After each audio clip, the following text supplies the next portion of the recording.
নমস্কার বন্ধুরা, পল্লবীর রান্নাঘরে সবাইকে স্বাগত। আজকে আমি বানাবো বাঙালির ভীষণই প্রিয় কষা মাংসের রেসিপিটা। বানানো কিন্তু ভীষণই সহজ আর খেতে হয় দুর্দান্ত। চলুন দেখে নেওয়া যাক আমার আজকের রেসিপিটি। কষা মাংস বানানোর জন্য এখানে আমি নিয়েছি 700 গ্রাম মটন। মাংসগুলোকে আমি ভালো করে ধুয়ে পরিষ্কার করে নিয়েছি। প্রথমে আমি মাংসগুলোকে ম্যারিনেট করে নেব। তার জন্য দিয়ে দিচ্ছি এর মধ্যে একটা পেঁয়াজ বাটা, 1 চা চামচ রসুন বাটা, 1 চা চামচ আদা বাটা, 1/3 কাপ ফেটিয়ে রাখা টক দই। আমি দইটা কিন্তু মিক্সিতে দিয়ে ঘুরিয়ে নিয়েছি। এবার এর মধ্যে দিয়ে দিচ্ছি 1 চা চামচ হলুদের গুঁড়ো, 1 চা চামচ শুকনো লঙ্কার গুঁড়ো, আধা চা চামচ গরম মশলার গুঁড়ো, 1 চা চামচ লবণ। লবণটা অবশ্যই বুঝে অ্যাড করবেন। 1 চা চামচ কাঁচা লঙ্কা বাটা। দিয়ে দিচ্ছি 2 বড় চামচ সর্ষের তেল। ম্যারিনেশনের সময় যদি তেল দেওয়া হয় তাহলে কিন্তু ম্যারিনেশনটা খুবই ভালো হয়। এবার সব কিছু একসাথে ভালো করে মিশিয়ে নিচ্ছি।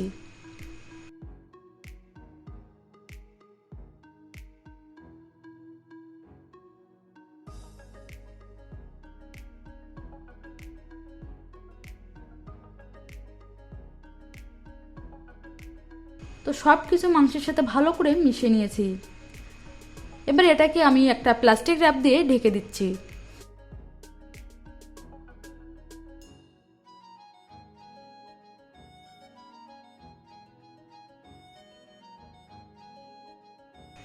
প্লাস্টিক র্যাপ দিয়ে ভালো করে ঢেকে দিয়েছি। এবার এটাকে আমি ফ্রিজে রেখে দেবো আর ওভারনাইট ম্যারিনেট হতে দেবো। যদি আপনাদের হাতে সময় না থাকে 3 থেকে 4 ঘন্টা ম্যারিনেট করে নেবেন। এটাকে আমি ওভারনাইট ম্যারিনেট করে নিয়েছি। এবার আমি প্লাস্টিক র্যাপটা খুলে দিচ্ছি। ফ্রিজ থেকে বের করে আমি এটাকে বাইরে 45 থেকে 1 ঘন্টার মতো রেখে দিয়েছি। এখানে একটা কড়াই আমি ভালো করে গরম করে নিয়েছি। এর মধ্যে দিয়ে দিচ্ছি 4 বড় চামচ সর্ষের তেল। এই কষা মাংস বানানোর জন্য কিন্তু তেলের পরিমাণটা একটু বেশিই লাগে। সর্ষের তেলটাকে ভালো করে গরম করে নেব। সর্ষের তেলটাকে ভালোভাবে গরম করে নেবেন, তা না হলে কিন্তু সর্ষের তেলের কাঁচা গন্ধটা থেকে যাবে। এবার এর মধ্যে দিয়ে দিচ্ছি 2টো তেজপাতা। আমি তেজপাতা 2টো কেটে দিয়েছি। 4 থেকে 5টা শুকনো লঙ্কা, 2 ইঞ্চের মতো দারচিনির টুকরো, একটা বড় এলাচ, 5 থেকে 6টা ছোট এলাচ, 5 থেকে 6টা লবঙ্গ। এবার এই সব গোটা মশলাগুলোকে আমি কয়েক সেকেন্ডের মতো ভালো করে ভেজে নিচ্ছি। গোটা মশলা থেকে কিন্তু খুব সুন্দর একটা ফ্লেভার ছেড়ে দিয়েছে। এবার এর মধ্যে দিয়ে দিচ্ছি 2টো স্লাইস করে কেটে রাখা পেঁয়াজ। পেঁয়াজটাকে ভালো করে ভেজে নেব। তবে এখানে কিন্তু আমি পেঁয়াজের কালারটাকে চেঞ্জ করব না। পেঁয়াজটাকে আমি সফট হওয়া পর্যন্তই ভেজে নেব।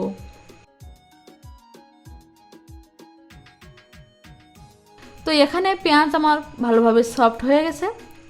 এবার এর মধ্যে দিয়ে দিচ্ছি 1 চা চামচ আদা বাটা, 1 চা চামচ রসুন বাটা।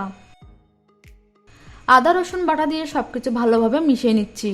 আর এগুলোকে 1 মিনিটের মতো ভেজে নেব, যাতে আদা রসুনের কাঁচা গন্ধটা চলে যায়। তো সব কিছু আমি ভালো করে ভেজে নিয়েছি। এবার এর মধ্যে দিয়ে দিচ্ছি একটা টমেটো বাটা, 1 চা চামচ কাশ্মীরি শুকনো লঙ্কার গুঁড়ো, 1 চা চামচ ধনের গুঁড়ো, 1 চা চামচ জিরের গুঁড়ো।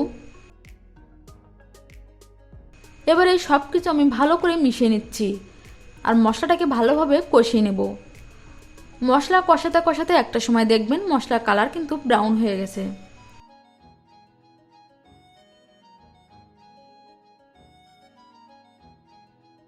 এবার আমি এর মধ্যে দিয়ে দিচ্ছি 1 চা চামচ চিনি। চিনি কিন্তু সব কিছু ভালোভাবে ব্যালেন্স করে। চিনি দেওয়ার পরে সব কিছু ভালো করে মিশিয়ে নিচ্ছি। মশলা কষানোর সময় যদি চিনি দেওয়া হয় তাহলে কিন্তু মশলার কালারটা কিন্তু খুব সুন্দর আসে। মশলা কষানোর সময় যাতে মশলা পুড়ে না যায় তার জন্য দিয়ে দিচ্ছি সামান্য পরিমাণ জল। জল দিয়ে মশলাটাকে ভালো করে মিশিয়ে নিয়ে মশলাগুলোকে আরও কিছুক্ষণ কষিয়ে নেব। তো দেখুন মশলা কিন্তু ভালোভাবে কষানো হয়ে গেছে, মশলার কালারটা দেখুন একেবারে ব্রাউন কালার হয়ে গেছে। এবার এর মধ্যে দিয়ে দিচ্ছি ম্যারিনেট করে রাখা মাংসগুলো। মাংসগুলোকে মশলার সাথে খুব ভালো করে মিশিয়ে নিচ্ছি।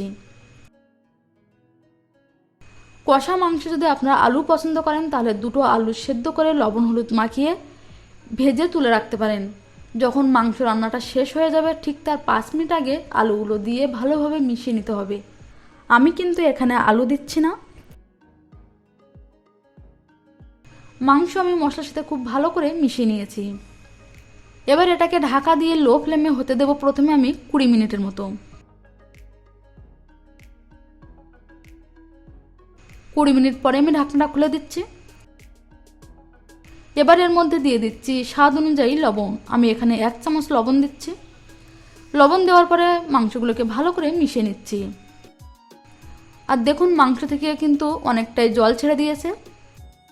মাংস থেকে যে জলটা বের হয়েছে আমি কিন্তু এই জলেই মাংসটাকে রান্না করে নেব। আমি এক্সট্রা কোনো জল অ্যাড করব না। ভালোভাবে মিশিয়ে নিয়েছি। আবারও আমি এটাকে ঢাকা দিয়ে লো ফ্লেমে 35 থেকে 40 মিনিট মতো হতে দেব। মাঝে মাঝে ঢাকনা খুলে মাংসগুলোকে নাড়াচাড়া দিয়ে নিতে হবে, তা না হলে কিন্তু নিচে থেকে লেগে যেতে পারে।